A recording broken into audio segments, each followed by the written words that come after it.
Hello, this is Dr. Paul Cottrell, and I'm going to be reading Chapter 8 of Parah Adumah by Maimonides. When a person was carrying water for the ashes of the red heifer on his shoulders, and he stood and delivered a halachic ruling for others, rendering a judgment, a woman performed chalit, chalis, I can't even pronounce this word, chalitza, in his presence. A girl performed Mayim in his presence. He gave directions to others, killed a snake or scorpion that did not present a threat to him, or took food from the market to set aside. The water is disqualified.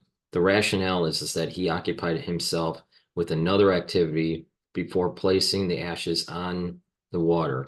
If, however, he took food in order to eat and ate while he was proceeding on his way, or killed a snake or scorpion that was preventing his progress, the water is acceptable, for these activities are necessary to carry the water. This is the general principle. Any activity that is considered as work which was performed before placing the ashes on the water, whether he stood still or not, disqualifies the water. When he performs an activity that is not considered as work, if he does not stand still, the water is acceptable. If he stands still, it is disqualified. If he was walking while carrying such water, and while he was walking, he made an opening to walk through, the water he is carrying is acceptable, even though he made the opening with the intent of closing it afterwards.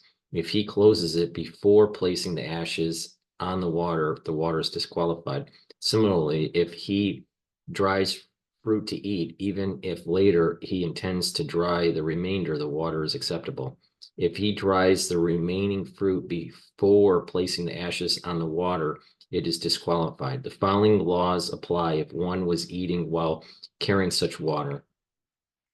He left over some food and cast the leftovers under a fig tree or under a net used to dry figs. If his intent was to prevent the food from perishing, the water is disqualified because he performed the work. If he cast it away because he no longer needs it, the water is acceptable. When a person drew water to sanctify it and entrusted it to a watchman to oversee, the water is not disqualified. If the owner performed work because he entrusted it to a watchman, if the watchman performs work, he disqualifies it because the water is in his domain and he takes the place of the owner. If two people are watching such water and one performs work, the water is acceptable because the other is watching. If the first returned to his watch and the second stood up and performed work, the water is acceptable. The water's status is remained. The water status is maintained unless all the watchmen perform work at the same time. The following rules apply when a person sanctifies water with one hand and performs work with another. If he sanctifies the water for himself, he disqualifies it because he performed work before casting the ashes on the water. If he sanctifies water for his colleague, the water is acceptable because a person does not disqualify a colleague's water with the performance of such work. For the performance of work does not disqualify the act of sanctification. If it disqualifies only the water, and that only when one performing the work is a watchman or the owner. When a person sanctifies water for himself and a colleague at the same time, his water is disqualified because of the activity he performed in sanctifying his colleague's water. If, however, he sanctifies water belonging to two other people at the same time, they are both acceptable because the performance of work does not disqualify water belonging to the others. When a person fills two buckets with his two hands for himself and sanctifies them at once, they are disqualified.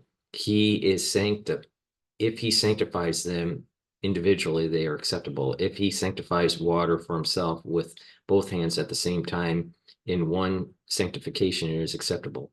If he sanctify 2 buckets at the same time, they are both disqualified. If with 2 hands he filled 1 bucket of water and sanctified another existing bucket for himself, they are both disqualified. If he filled 2 buckets with 2 hands for another person at the same time when they are sanctified at once, they're both acceptable. If they were sanctified individually, they are disqualified. If he sanctifies water for another person with both hands at the same time as one sanctification is acceptable. If with his 2 hands he filled 1 bucket of water and sanctified another existing bucket for another person, the bucket he filled is disqualified, but the bucket he sanctified is acceptable. This is the general principle. Whenever work was performed, when water was drawn, whether one drew the water for himself or for another person, it is disqualified. Whenever water was drawn according to law and then one performed work before placing the ashes upon it, if the water belonged to him, it is disqualified. If it belonged to someone else, it is acceptable. In any situation, when the water is in his hand and he performs work, whether there is a watchman who does not perform work or whether there is no watchman, the water is disqualified. When the water is not in his hand and he performs work, if there is a watchman, it is not disqualified. If there is no watchman, it is disqualified.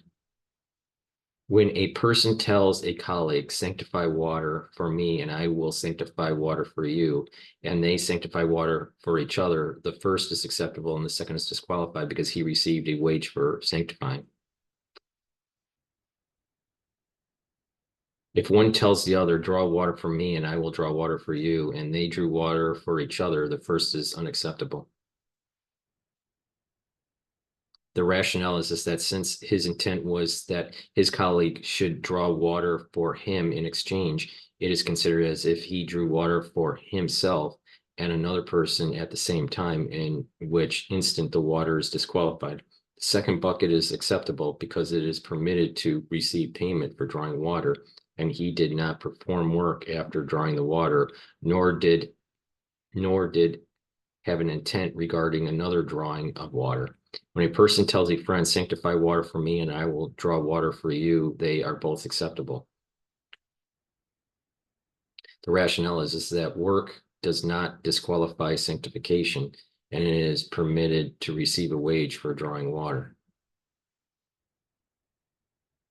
If one tells the other, draw water for me and I will sanctify water for you, they are both disqualified.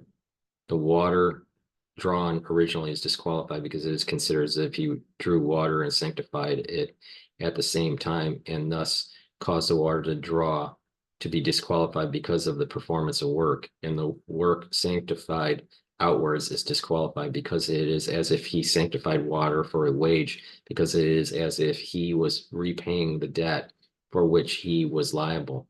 When a person goes to sanctify water for the ashes of the red heifer, he may take the key to the closet where the ashes are kept and open it to take out the ashes. If it is necessary to dig out the ashes, he may have a hatchet, take a hatchet. He may take a ladder and carry it from place to place to bring the ashes. In all these circumstances, the water and the ashes remain acceptable. If after taking the ashes for the sanctification, he covered the container in which the ashes were held, locked the door of the closet, or stood the container where the ashes were held upright on the ground before casting the ashes to the water is disqualified because the ashes are acceptable to sanctify other water. But the ashes are acceptable to sanctify other water.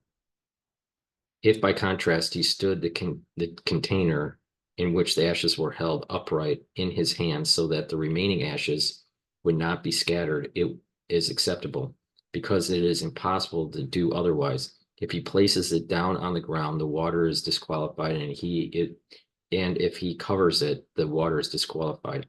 If he took ashes and saw the amount was excessive and returned some of it, it is acceptable. If he casts the ashes on the water and then returns some the water is acceptable. If he cast the ashes on the water and saw that the amount was excessive and took some to sanctify other water, is acceptable. If he trimmed an olive leaf to cast the ashes, the ruling depends on his intent. If his intent was so that the leaf would not hold such ashes, the water is disqualified. If his intent was to direct the flow of the ashes so that they would enter the container holding the water is acceptable. This completes chapter 8 of Parah Adumah. Please subscribe to all my channels. I have 3 channels on YouTube. I have Brighteon, Bitchute, and Rumble. Links are in the description of this video. Also, you can be a paid member on my Patreon channel to help support my news coverage. The link is in the description of this video. You can also donate on my website, the-studio-reykjavik.com. Link is in the description of this video. You can donate through Stripe, PayPal, or buy me a coffee on the homepage of the website. Thank you for listening and have a nice day.